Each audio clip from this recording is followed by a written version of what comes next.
Hey, what's going on, everybody? Welcome back to Rusty Wrench Restorations. So, it's finally time for final drives. Sorry, bad dad joke. All right, we knew there's probably some issues on this side, right? We talked about that. Tracks were binding. Things look kind of out of alignment, kind of out of whack.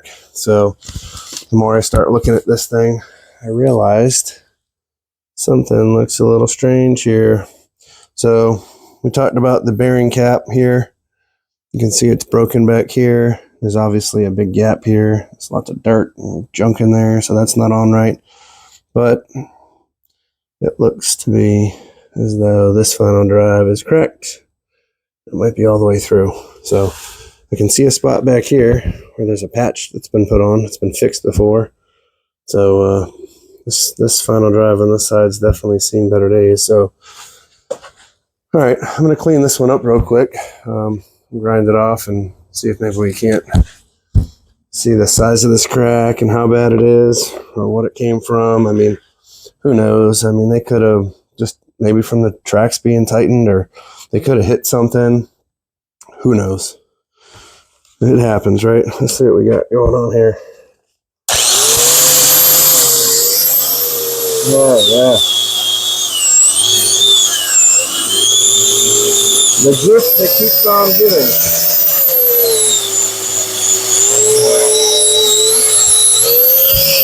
Anytime the truck wants to stop, that'd be great.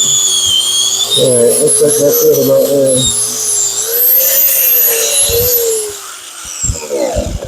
Nice. Alright, well, for reference, I think this is about a 6-inch ruler. Yeah, 6-inch ruler. And that's probably every bit of 5.5. Of course, it's a little longer. So it's about 6 inches. Let's get in here and look at this bad boy. Oh, yeah. Great. So, yeah, you can see the crack starts here from the bearing cap. It's all the way up and over. Stops in about in here somewhere. Now, does this really affect operation? Probably not. This is cast, so I mean we can weld it. It is, or braze it. It's not ideal, but my concern now is it may not have even been due to getting hit, right? Because it's in kind of a funny spot. I mean, it's not like a wheel on a tractor where you can run into something and tweak the axle back. So now my concern is maybe there's something internal here. The bull gear may have come apart, right? The ring teeth, who knows? I mean, it turns, but I guess we'll just have to wait and see. That's the fun of peeling back the onion. You just keep finding more and more good stuff.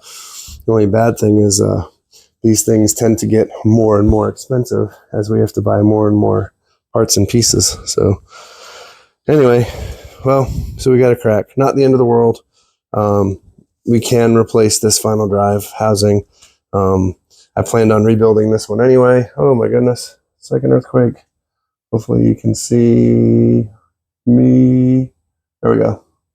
Hopefully that works. Anyway, we might just end up replacing this final drive housing. It's probably the best bet, right? I don't want to deal with repairs, right? I'm going to clean this up, show a tractor, make it look nice. But I also want it to be mechanically sound and operational. Last thing I want is be out in the middle of a field somewhere pulling a plow and this braze or weld decides to crack, and now I've got gear oil all over the place and a locked up track that I can't move. So, a 6,000-pound crawler is not the most exciting thing to push back to the trailer. So, of course, we wouldn't push it. But anyway, let's pull these final drives off and see what we're dealing with. All right. Here we go. More fun stuff.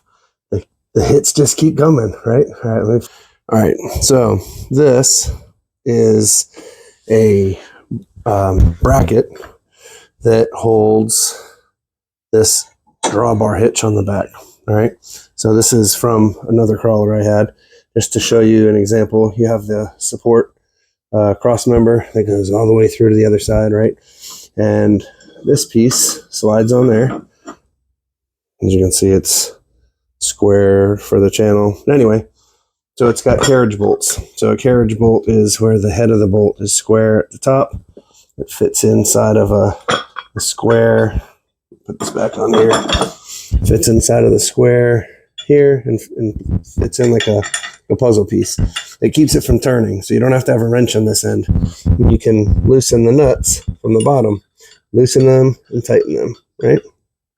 Makes a lot of sense. Well, someone in their infinite wisdom decided to put this one on upside down. So my nuts are on the top and the carriage bolts are on the bottom. So for me to try to get a wrench in there and get those nuts off is like almost impossible. So since I have a spare one, I'm going to cut this one off. So anyway, that has to come off. This drawbar here has to come off. And then the first thing we're going to take apart is the rear hitch that the drawbar rides on, right? So there's bolts that go through here, and there's spacers that have to get punched out. So anyway, this has got to come off, and then we can start working on getting the final drives off.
All right, well, those first two bolts or spacers came out all right, but this one's fighting me. I had a smaller 5/8 11 bolt in there, and I think I started stripping some of the threads out of the spacer.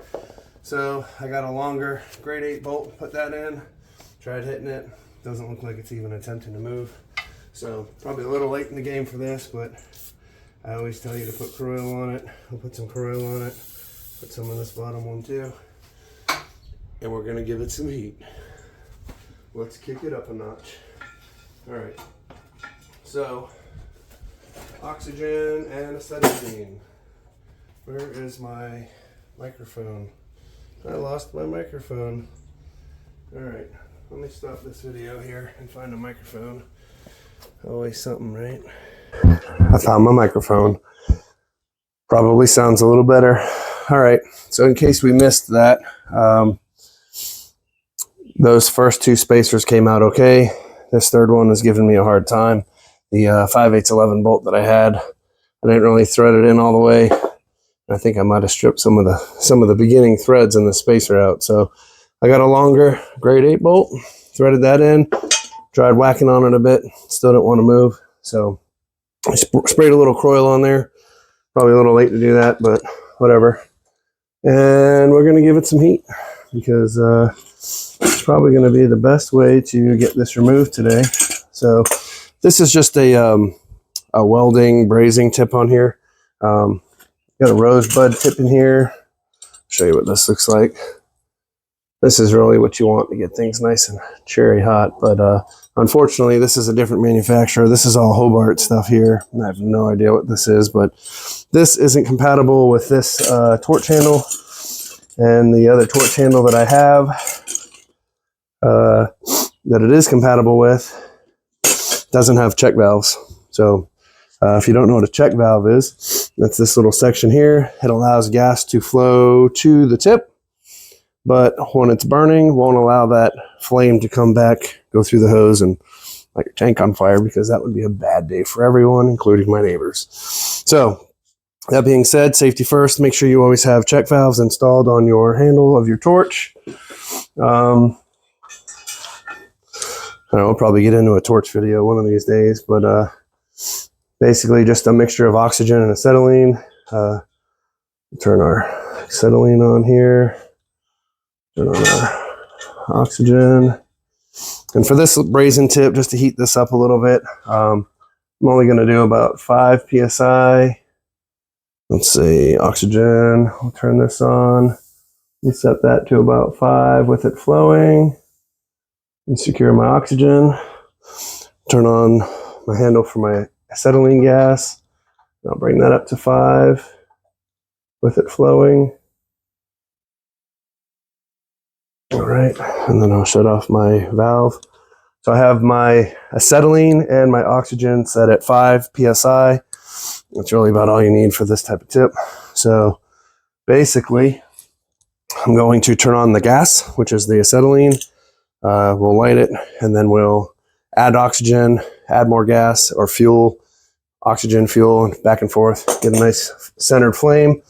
And basically, I'm just going to heat this final drive housing up a little bit.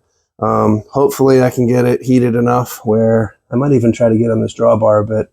But anyway, heated enough where it'll expand away from the spacer and the bolt. So anyway, that being said, let's see, this one's not working too good today. There we go. So I got my acetylene on, add some oxygen, start to get a nice blue flame, add a little more fuel, a little more oxygen, should get me a nice neutral flame here. And heat her up.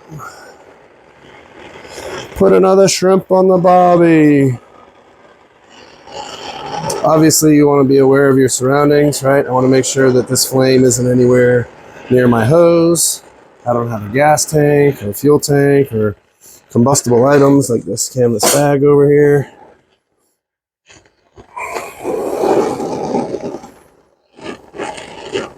Put a little fire on there. Welcome to the party. Hopefully this will work. Worst case scenario, if I can't get this spacer out, I'll just do like I said, I'll pull that left final drive off since I got both of those off. Pull the drawbar, and I'll deal with this later. But let's see if we can't get this to work. Alright, she's pretty warm. So when it comes time to shut this off, you want to shut off your oxygen first, and then your acetylene, right? So I'm done with this. I'll set this over here for now. I might need to add a little more.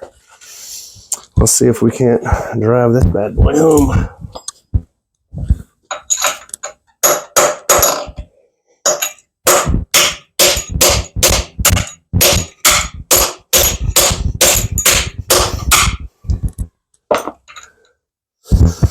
Doesn't look like it's doing much. Let's move this out the way and get the bigger hammer out.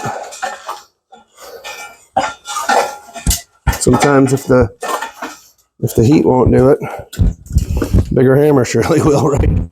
Hey, why not?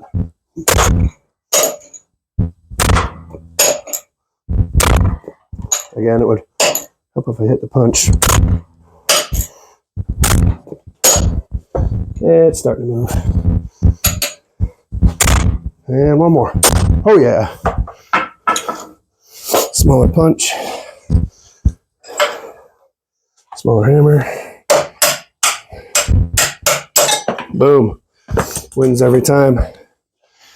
Coil, heat, bigger hammer. Can't go wrong. So this final drive removal video is turning more into a tutorial of other things other than removing final drive, but that's all right. Got nothing but time. So we've gotten 3 of the 4 spacers out thanks to some heat and a big sledgehammer. The problem I'm running into now on our 4th and final spacer is the 5/8 11 bolt that I'm trying to thread into the spacer isn't threading in, right? So this is a tap. It's a 5/8 11 tap. It's the same thread, pitch, and size per inch, right?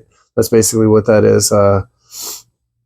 Your 5/8 size for 11 threads per inch, right? So fine thread would be different, but anyway, you might be able to see that those fit in there. Anyway, this tap is tapered towards the end, and that will allow me to, before we do anything, always got to lube it up first, right?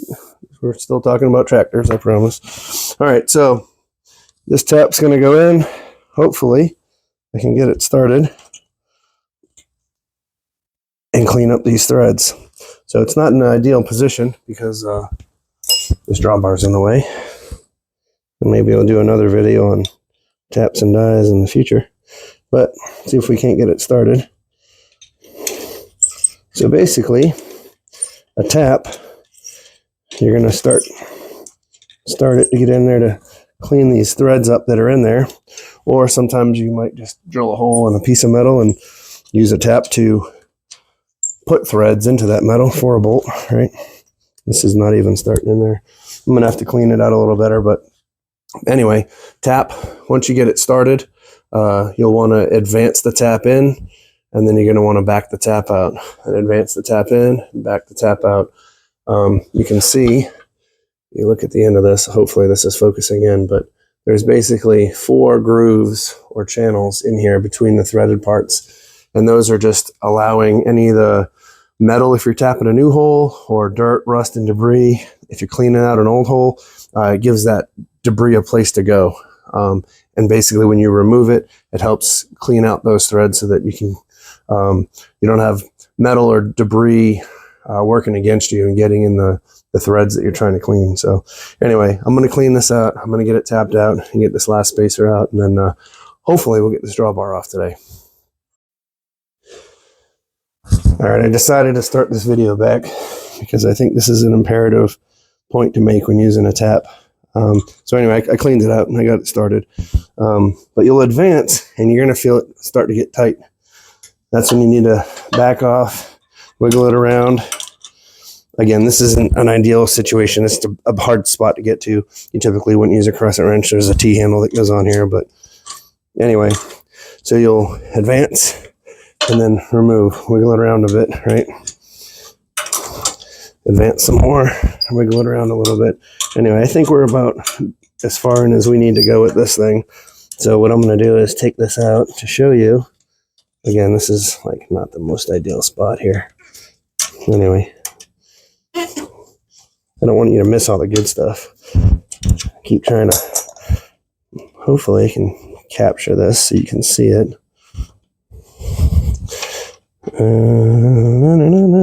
Here we go. All right, remember those channels I was telling you about? See all that rust and gook and crud? So that's where all that stuff goes as you're cleaning those threads out. Get stuck in those channels, and then you can see it. Just pops right out. Nastiness. Anyway, on the day's work. But we were able to get it out. Now hopefully I can thread this one in. Look at that. Just like a brand new IKEA chair. All right. I'll tighten this up a bit. And I'll save you the banging because you've already seen me take out a couple of these spacers as it is. Anyway, that's how to use a tap.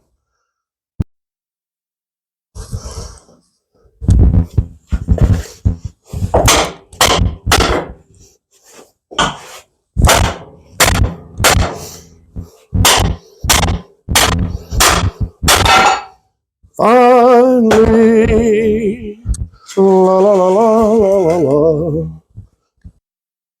Whoa, that drawbar did not want to come off.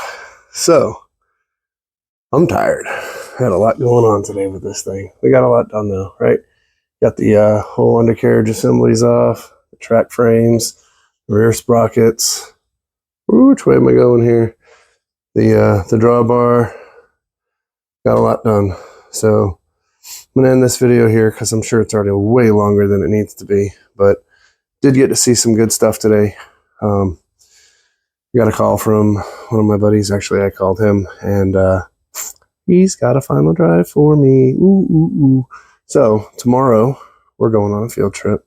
The first Rusty Wrench Restorations field trip. We're going to go see Mr. Ricky. Ricky's a crawler dude. I had 3 crawlers at one time, and he called me the Crawler King. He got me a cup with pictures of my crawler on it and everything, and I kept telling him, like, Ricky, man, you got to get a crawler. These things are just awesome. And he got himself a crawler, and then he got a second one, and a third, and a fourth. So Ricky is now the Crawler King, and fortunately, he has some extra parts, including a right-hand final drive for me. I don't know why I'm singing today. I'm in a good mood, though. I'm just glad I got a nice new final drive coming. We don't have to deal with this ugly crack. Crack is whack. Whitney Houston will tell you that. So, all right. Anyway, enough for today's video. Tomorrow, we're going on a field trip to see Mr. Ricky. Going to get a new final drive for my crawler, and maybe we get to look at Ricky's toys, see what he's got to play with. All right, thanks again. Subscribe. Peace.